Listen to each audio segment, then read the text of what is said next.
Hey.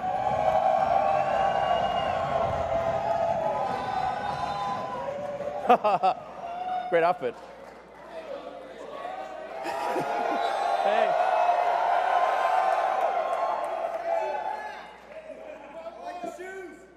Yes.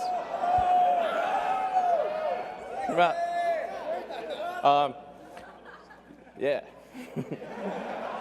Well, everyone, welcome to the Tesla Design Studio, where we've held many product unveilings before. I hope you guys all have a really great time tonight.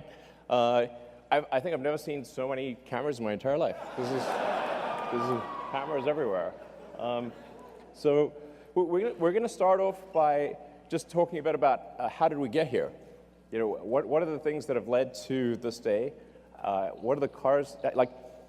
How did Tesla start out? How did we, you know, where were we 10, 11 years ago? What has happened over that intervening time? You know, because it occurred to me that a lot of people, they only heard about Tesla maybe a year or two ago, and you know, electric cars are kind of like taken for granted. But there was a time when electric cars seemed very stupid, and it wasn't that long ago. And the idea of creating a car company was stupid, of course, and then making an electric car company was like stupidity squared. And so let's take a look at the first car we ever made, the Tesla Roadster. Yeah.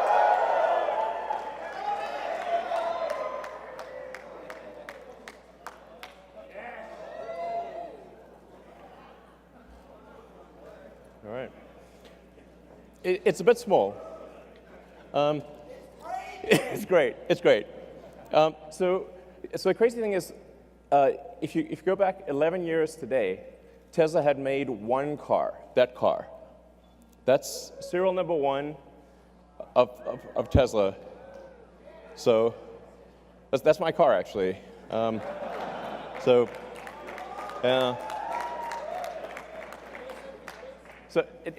on February 2008, we'd literally only made one car, that car. And it didn't really work very well, I have to say. It broke down a lot. And it took us another 3 months just to make the second car. And now we've made about 550,000 cars. Yeah.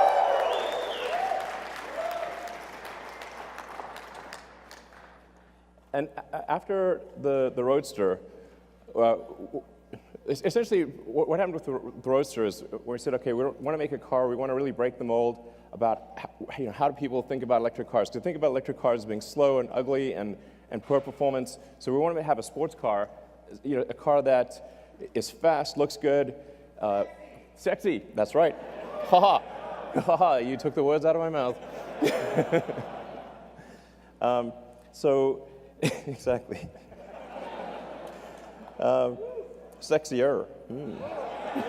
That's right.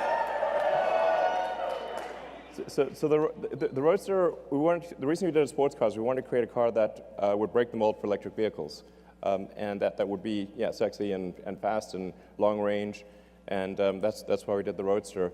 You know, people say that, well, you want to be able to make a car with those specifications, and if you do, nobody will buy it. So we had to prove those two things wrong. And then after we made the Roadster, they said, okay, sure, you can make some toy sports car, but you can't make a sedan. There's no way you could compete with the luxury sedans that are gasoline, because they're the best. And there's no way you could make an electric car that's like that. So we did. Model S.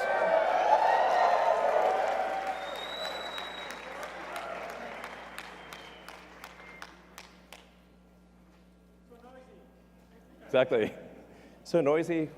Where are all the fumes? Where's the exhaust pipe? Where do you put the gasoline?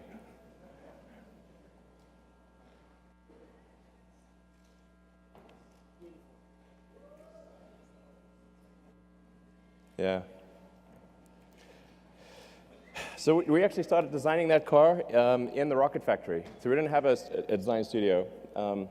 we took a little corner of the rocket factory, and Franz joined, and we just, with a tiny crew in a corner of the rocket factory, we designed that car.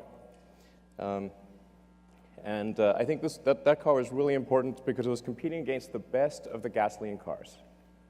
So if you can make an electric car that can beat the best of the gasoline cars, it's a very powerful statement to prove that you can go electric. So then, working on from the Model S, which, by the way, in terms of where the name comes from, actually, I like calling things what they are. So Roadster is called Roadster because it's a roadster. There is no good word for sedan. So we couldn't call it the sedan. It wouldn't work. Or saloon. There's just like literally no word. So the Model S stands for sedan. And this is how out of touch I was. I actually didn't realize at the time that Model S also means models.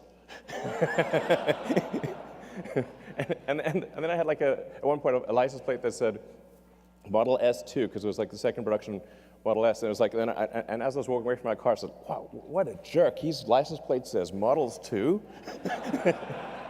Yeah, I'm like, okay, better not have that license plate. So, but then going from the Model S, we said, okay, we want to make the best SUV in the world. We want to do something. We kind of got carried away actually with the Model X. We was like, let's have practically every technology and whiz-bang thing we could possibly think of. The Model X is like, as a car, it's like a Fabergé egg meets a spaceship. It's like, it was insanely difficult. But it is an amazing vehicle. Let's bring it out.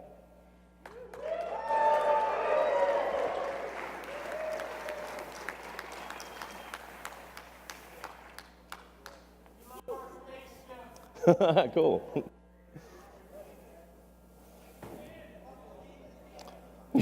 Yeah. You can see a certain position forming, maybe. So the Model X, like I said, it really feels like a Fabergé egg spaceship. It's X for crossover SUV.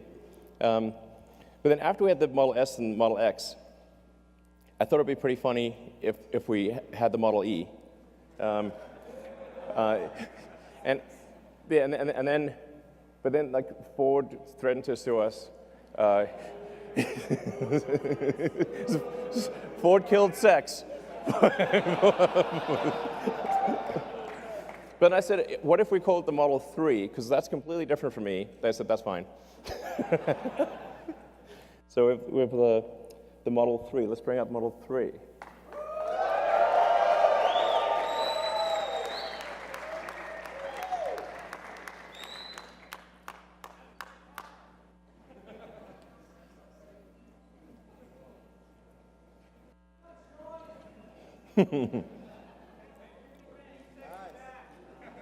That's right, exactly. Exactly, smart summon with a person.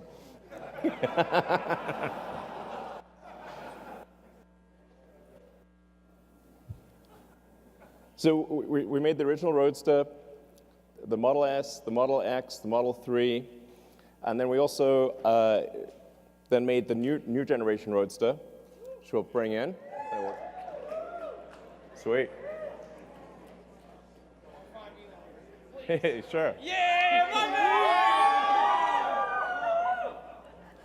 So, yeah, here we have the original Roadster, the new Roadster.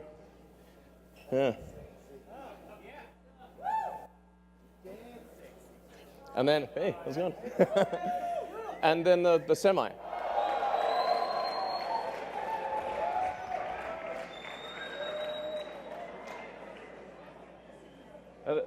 Actually, the Tesla Semi drove here nonstop all the way from the Bay Area.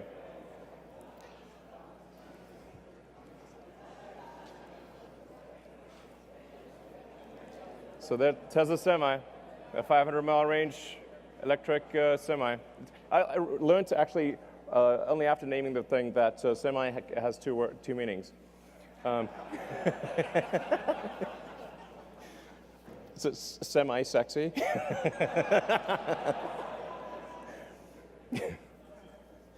So, yeah, so we're really excited about bringing those products to market. So that's sort of talking about our products. But then the factories are as much the product, if not more, than the vehicles themselves. In fact, I really think like the difficulty and value of manufacturing is underappreciated. It's insanely difficult. It's like relatively easy to make a prototype and extremely difficult to mass manufacture that prototype or to mass manufacture a vehicle reliably and at scale. I mean, even for rockets, I'd say it's probably a factor of 10 harder to design the manufacturing system for a rocket than to design the rocket. And for cars, I'd say it's maybe 100 times harder to design the manufacturing system than to design the vehicle itself. That's what the free market. I don't mean to have it in black and white. It's like it's not so long ago. They didn't even have color cameras back then. It was 2010.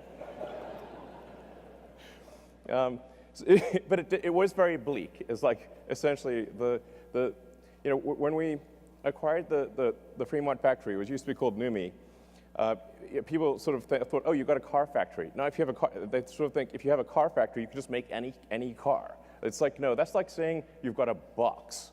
And that box can have anything you want in it. No, only if you make the thing in the box. Although we did get get a very good deal on the NUMMI factory, Toyota and General Motors actually took all of the good equipment out, and anything that was like so useless it wasn't even worth the scrap was left. So it literally looked like that, but in color. And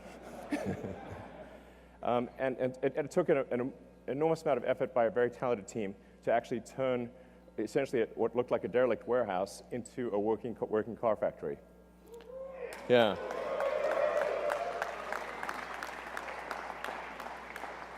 So, and in fact, like today, the Fremont factory, which is an enormous building, I think it's like the second or third biggest building in the world by footprint, is so dense, so densely packed with people and robots. Well, this picture has like robots, but there's 20,000 people that work at the Fremont factory across 4 or 5 shifts. So it's really a massive amount of people and robots. So it's like this giant cybernetic collective. So that was way harder than making the car, by far. I mean, it's worth noting, like the last time, at least in the U.S., the last time any car company achieved mass manufacturing was about 100 years ago. That is the last time, and then Tesla. It's literally that crazy. So,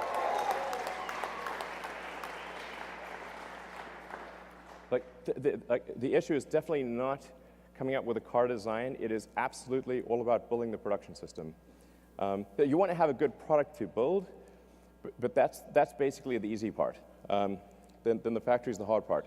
Then the challenge is like, okay, if we create a car factory, where the heck are the batteries and electric motors and power electronics going to come from?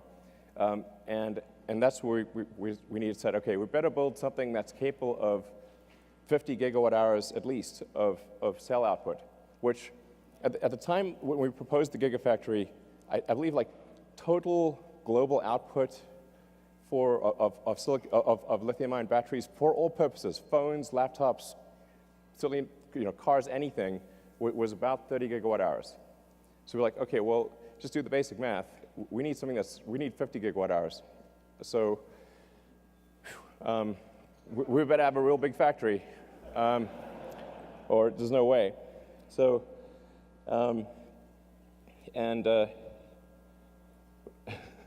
we were going to build it in California, but like it would have taken 2 years just to get the permits. So we built the Gigafactory in the amount of time it would have taken to get the permits in California. That's what the Gigafactory looked like in 2010. It was basically rocks and bushes, okay? And now this is what it looks like now.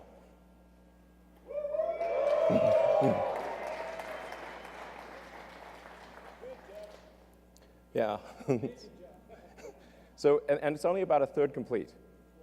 So this one complete, I think it's about 4 or 5 times the size of the Pentagon. So it's kind of difficult to appreciate scale, but although it's really quite tall, it's like 70 feet tall. So the volume of it is just mind-blowing. It takes 2 hours just to walk around it. So,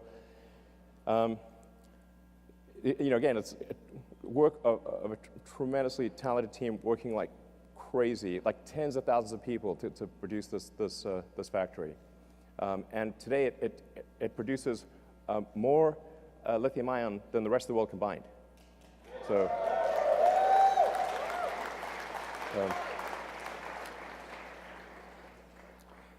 Now we're also building a factory in China, which I'm really excited about. As you can see, it's very impressive. Very impressive. A large puddle. So when I was there in January, that's what it looked like when we did the groundbreaking ceremony, and this is what it looks like now, 3 months later. But this is what it will look like at the end of the year.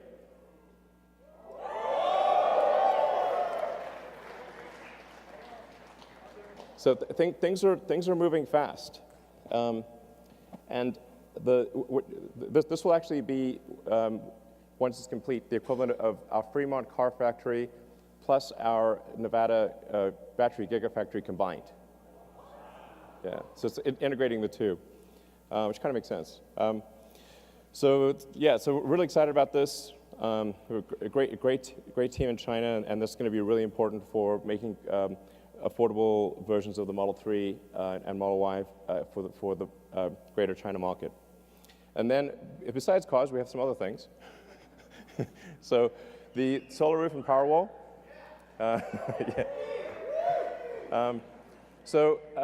This is definitely going to be the year of the solar roof and Powerwall. Because of extreme challenges with the Model 3 production, we have to basically allocate all resources to Model 3 production because otherwise we're going to die. And so basically, it was pretty tight, I have to say. That was a hard one. I would say like 2018 was probably felt like aging 5 years in one. Honestly, it was really intense. So,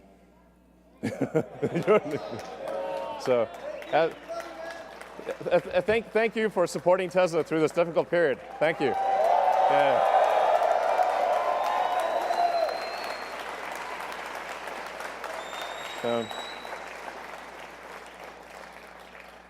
But now that Model 3 production is going pretty well, we're going to finally allocate engineering attention to the solar roof as well as the solar retrofit. I'm pretty excited about both the solar tile roof and the solar retrofit and Powerwall. Part of the reason we couldn't make Powerwall is we couldn't make enough cells. So we had to either allocate cells to the car or to the Powerwall. And it was like, well, we've got to make the cars. So then Powerwall got cell star, basically. But 2019, so we are now going to ramp it up. And then PowerPack. So PowerPack is kind of like our industrial strength battery storage system. We did the biggest battery storage system in the world in Australia. And yeah, that was really super cool. And then we're doing one that's roughly a gigawatt-hour scale in California. So just in Southern California, right nearby, we're building a gigawatt-hour scale power pack. And so we expect this to ultimately be really critical for transitioning the world to sustainable energy. Obviously, you have to have sustainable energy production and sustainable energy consumption. So the sustainable energy production, you need the solar panels plus the battery, because the sun doesn't shine at night, and then those electric cars. electric vehicles in general. Yeah. So, but I mean, the really exciting thing is if you have, with solar plus battery plus electric vehicles, we have a fully sustainable future. This is a future you can feel really excited and optimistic about. I think it really matters. Yeah.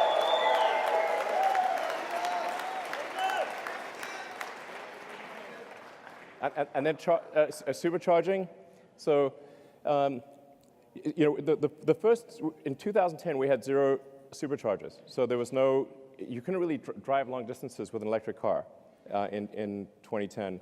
So it was like, well, okay, we better have some high power chargers, otherwise it's going to be extremely inconvenient to drive long distances. Built into the Model S was a high voltage DC bypass directly to the pack, so you can just sort of mainline power right into the pack. And then we stick it. Then nobody was building high power chargers, so like, okay, we better build these high power chargers because nobody's building them. And so we went from 0 superchargers to building a global network of superchargers. Yeah. Yeah. So.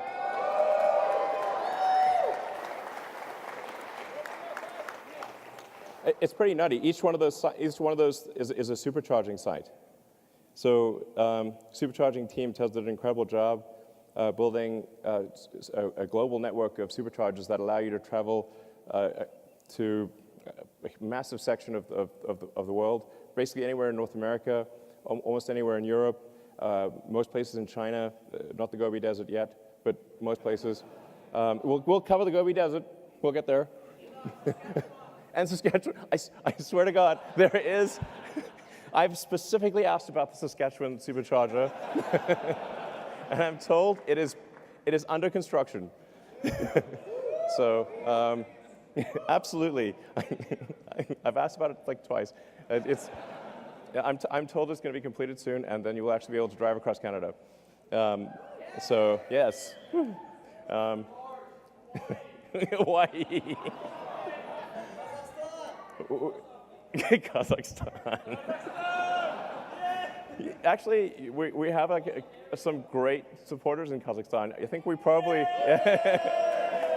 we should have. We will build superchargers in Kazakhstan. There you heard it right here. Anyway, we're going to build a lot more superchargers, and we actually have version 3 of the supercharger that we just unveiled. And in fact, yeah.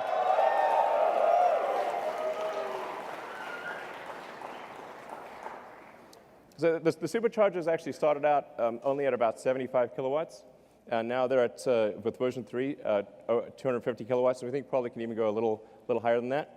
And so if you've got a long-range Model 3, it's capable of charging at about 1,000 miles an hour or 1,600 kilometers an hour. Yeah. So and we have one working in the Bay Area, and then the one here at the design studio is also working as of tonight. So yeah. So we're going to be rolling out the version 3 supercharger throughout the world, just gradually upgrading the existing sites as well as adding new sites. So we did slow down the supercharger rollout a little bit because we wanted them to be version 3 instead of version 2. But now that we have version 3 running, and we're going to spool up production, and so you're going to have like a radical improvement in supercharging worldwide by sometime next year. Yeah. So in terms of where we are today, we got obviously the S3 and the X. We've made, I think, 550,000 vehicles, something like that. 12 months from now, we will have made about 1 million vehicles. So it's pretty wild to think that 11 years ago today, we had made literally 1 car, and a year from now, we will have made 1 million. Yeah. I mean, this is a testament to the incredible talent and effort of the people at Tesla. I'll just say thank you to people at Tesla. You guys are incredible.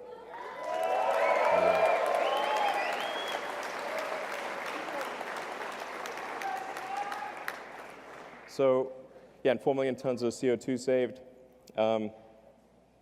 In fact, with the 4 millionth ton, it just ticked over like an hour ago. So the 4 millionth ton just ticked over tonight. Yeah. So, just talking a bit about like, what were the thoughts back then? What were some of the comments? Let's see. The internet is forever. But this is a mere like taste. It was like I said, electric cars were considered extremely impossible and stupid, and in various forms. You're a fraud. Blah.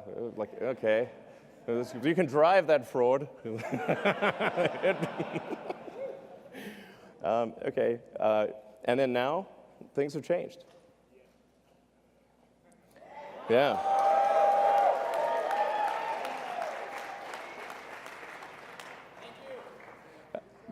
The goal of Tesla was literally this, is like, to what degree, in fact, when we created it, we're like, okay, the fundamental historic good of Tesla should be measured by the degree to which we accelerate the advent of sustainable energy and transport. And our goal all along has been to try to get the rest of the car industry to go electric. We did a joint venture thing with Toyota and with Mercedes. We open sourced our patents 3 or 4 years ago. Made them freely available, so it's extremely rewarding to see that the rest of the industry is going electric. This is great.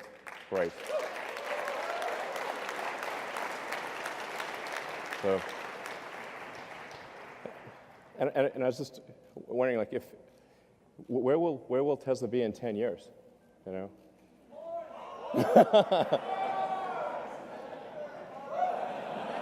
Mars. Exactly. We will be driving a Tesla on Mars. I think we could. I think we actually could. Okay. Tesla will be on Mars in 10 years. I think it will. So after that extended history lesson, what about the actual reason you came? Okay. There's a missing car. It starts with a Y, ends with a Y, and that's Y in the middle. Bring out the Model Y.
All right.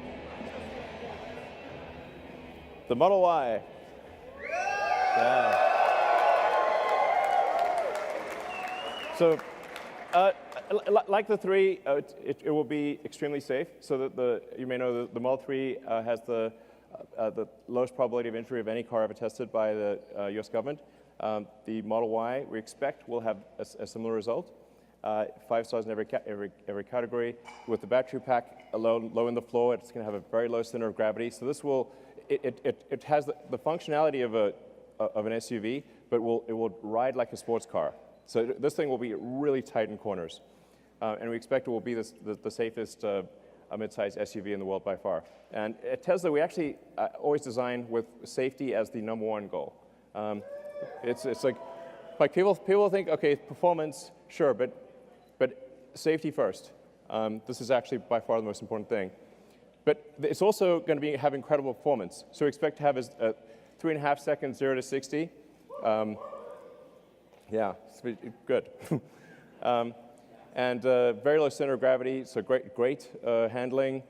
It's testing out at a 0.23 drag coefficient, which is extremely good for an SUV. And in terms of range, 300 miles. Yeah. So we expect to have an EPA range of, an actual true usable range of 300 miles. So, yeah. Yeah.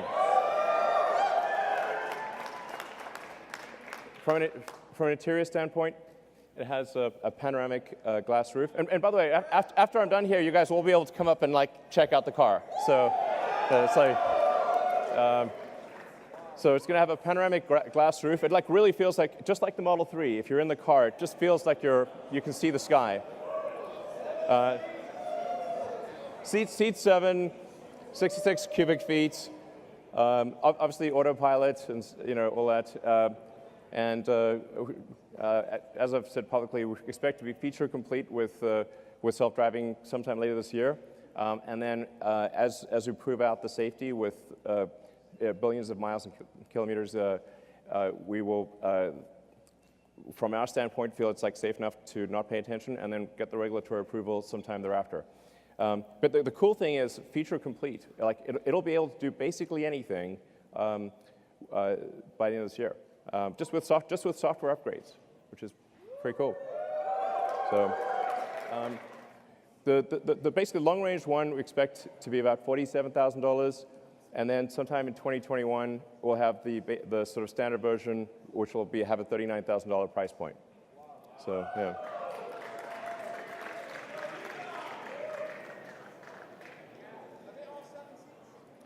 No, the 7 seats are optional. Yeah. Do you mean the liftgate? Yes. Okay. I mean, you never know. We might do better than this, but so it should be at least this good. So, so I think it's going to be very, really compelling. I'm confident that it'll be of any mid-size SUV, it'll be the one you want. Yeah, I think it'll probably sell. I think we'll probably do more Model Ys than S, X, and 3 combined, most likely. Yeah. So, so there you have the sexy presentation. So, all right. Thank you all for coming. Those of you who are here and those of you who are watching, thank you very much for your support over the years. It's been, a hell of a ride, and I love you too. I love you too. We are bringing sexy back quite literally. All right, thank you.